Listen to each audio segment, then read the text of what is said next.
Folks, this is Book Talk with Corbin. I'm your host, and we have a returning guest, a friend of the show, a sister I deeply respect, and I always get positive response from you, the listeners, when we have her on. She really, whenever she speaks to us, she generates some conversation. But sister, I think you do that everywhere you go, isn't it? Isn't that true?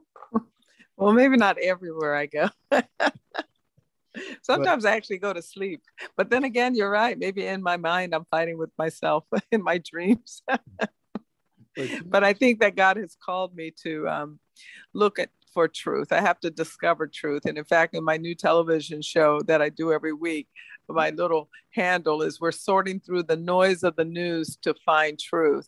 And I think that the reason God has me on this journey is because I had believed so many lies of the left and got involved in so many criminal activities and drug activities and sexual activities that just landed me in a life of turmoil and chaos. Mm-hmm. And so upon being born again, I just put all of that aside and started looking to find his truth and adopted a habit of reading a proverb a day so that I could discover what people were thinking about when it comes to self-governing and personal responsibility. So yeah, I guess I could create some controversy over that because most people don't want to hear the truth. And so you have those that want to shut you down and cancel you, but then you have those probably like those in your audience that you just described that really want to know truth. So I appreciate that they enjoy every time I come on. You know, they do, and they do want to hear the truth, particularly biblical truth, and they do want to hear from you.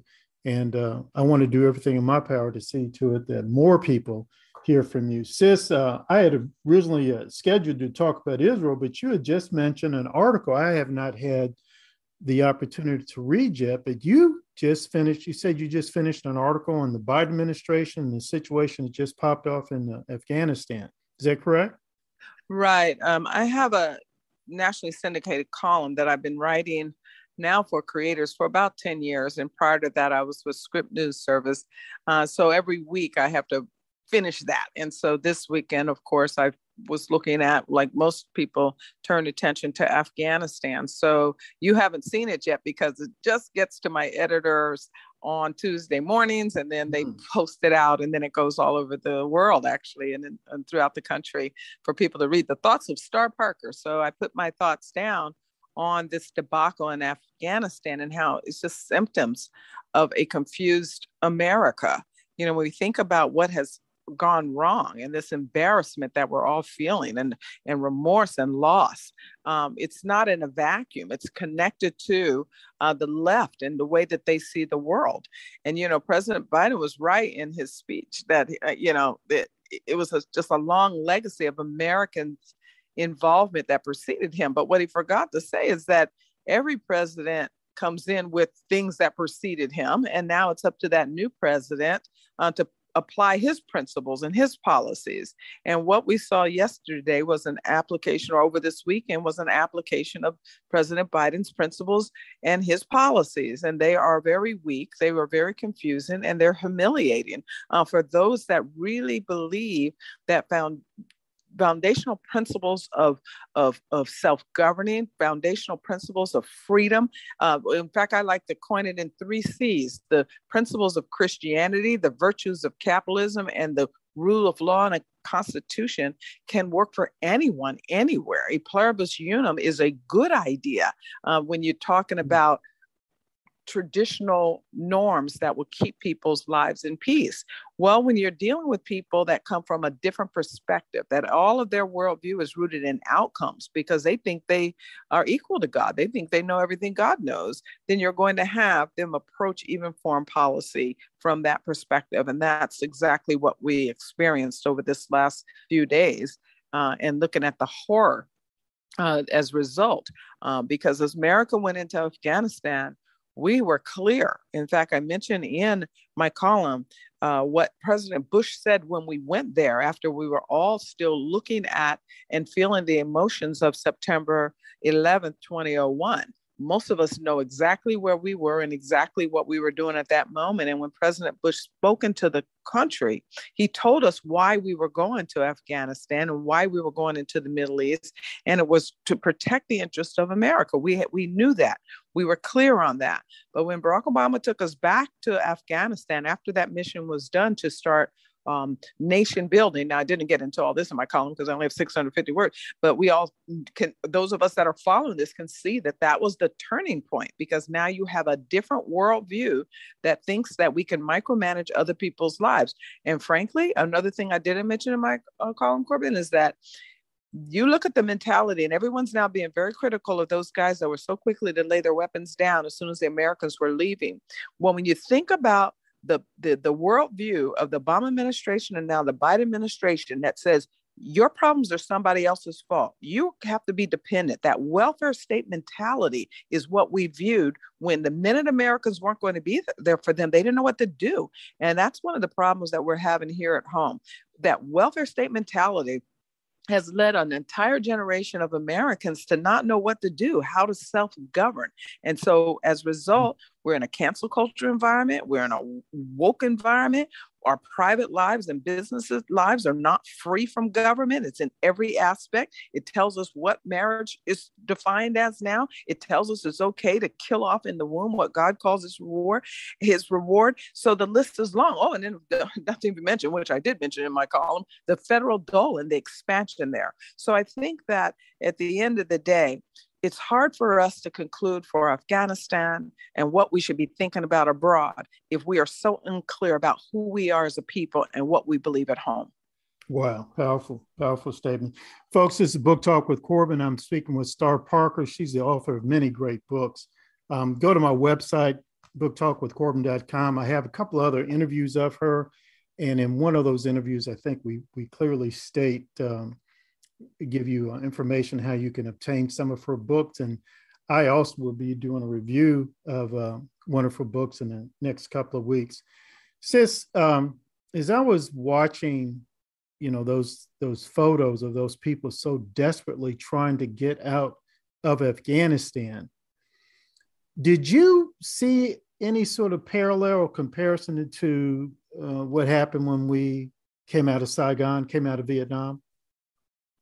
Well, a lot of people are making those comparisons, and there's much discussion now, about how we exit other war. I think that one place that we could look at in comparison outside of the escape and the embarrassment and humiliation to see, can we get folks out and get them out safely, but also the worldview as to why we were there. Here again, we were under the leadership of a Democrat president who thinks that we can that live for others, and has a complication in comprehending why America needs to be a beacon of light, what freedom really looks like, and what this country is about. I mean, these are the same messages that got lost in Vietnam and now are lost again. I was graduating high school when we saw those pictures, and we as a country were extremely uncertain about what we believed and why. Think about the Greatest Generation. That was a time of real clarity. You think about it, even when Ronald Reagan finally took the reins of government, he was very clear about who we were as a people. I do remind people in my column coming out this week about what Ronald Reagan said during his opportunity to speak to the foreigners and to speak to our country as the Berlin Wall was coming down, and we didn't have to have a war there. So I get some of the similarities, and people are trying to now revisit Vietnam and what happened. Let's just hope what doesn't happen this time that happened then was that our veterans had to put their heads down in shame because the nation was just so adamant that they were there for ill reasons and shouldn't have been there in the first place. And we're hearing it a lot right now. And I just want to remind people that we have a volunteer army. We have a volunteer military. Mm-hmm. And when men will get up and go serve, and women will get up and put that uniform on and go serve, and go into, as the memorial, the best memorial here in Washington, D.C., in my opinion, is that Korean memorial, because it says it on the wall, freedom is not free. And then there's a plaque in front of the memorial itself, where this is one that the men are having all of their gear on their back. The expressions there are so vivid of what was at stake as they slushed through all of the terrain trying to get the south part of Korea free. And there's a plaque there and it says, "For land we've never visited and a people we never knew." And when you think about what happens every time those Koreans from South come here in America, that is one of the most alive memorials here, that they put flowers. They're so thankful as they come to America, to our nation's capital, where I am right now, and lay their flowers to thank us, to have been there for them, even though that conflict is still going on, as we know. And now, unfortunately, with what happened with Afghanistan, we may even see the strengthening of the resolve of the North Koreans to try to put more pressure on South Korea. But yeah, I get some of what people are saying that were here and experienced loss during Vietnam. That now they're having to relive all of those moments. They have renamed the Vietnam Memorial here in Washington, D.C. They don't have a plaque on the wall with a statement there. And now it's called the War of the South Pacifics, as if there was no intention to go into Vietnam and clear out communism. And now we're looking at an opportunity here in Afghanistan that the Russians and the Chinese are staying there. At the UN, they were talking very heavily about now it's Iran's turn to also come in here as the Americans leave. And most embarrassing to me, and I'll let you get another question in, was when we saw the honor of bringing our flag out, but much mention about them leaving that rainbow flag there. Wow.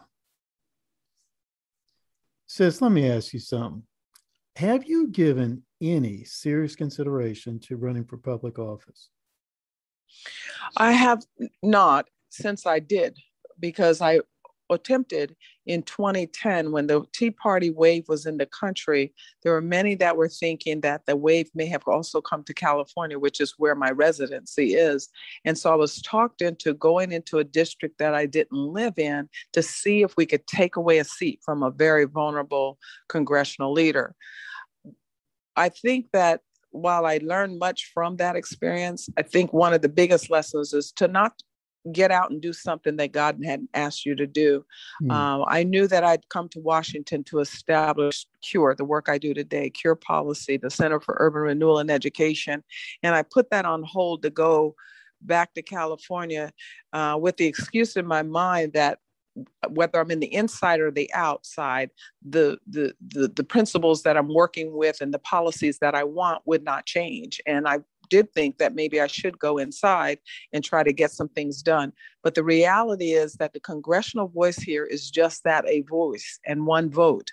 And I can get so much more done on the outside, running a policy institute to try to impact and influence legislation as opposed to being there and trying to get a bill passed.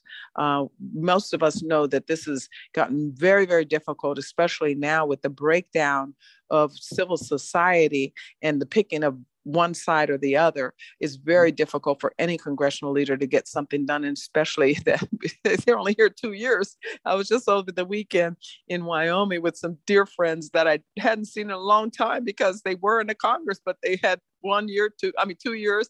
Well, a couple of them had 2 terms, which is 4 years, but they're not here anymore. And they run through here very, very rapidly. It's very, very difficult to even establish relationships as a result. So that's a long answer to your short question, but I'm very determined and focused on what it is I'm trying to accomplish through my work here in CURE for the country. One is to end abortion. Abortion is not only morally inconsistent with scripture and very immoral and has medical implications, but abortion also feeds a narrative, that narrative of victimhood that we hear throughout every area of life now, that people cannot control their impulses, so they need big government. And so it opened up the door for big government, and now we have family collapse as a result. So we want to end that. We also want all education and housing policy in the private sector. There's no excuse and no reason for government to be picking winners and losers when it comes to where people live or where they educate their children. So HUD and Department of Education really should not be in existence. And I want to do everything I can to convince American people to let's not use our tax dollars to do that federally. These areas belong in private sector and are individual choices. People should decide where they want to live and where they want to send their children to school. And then, of course,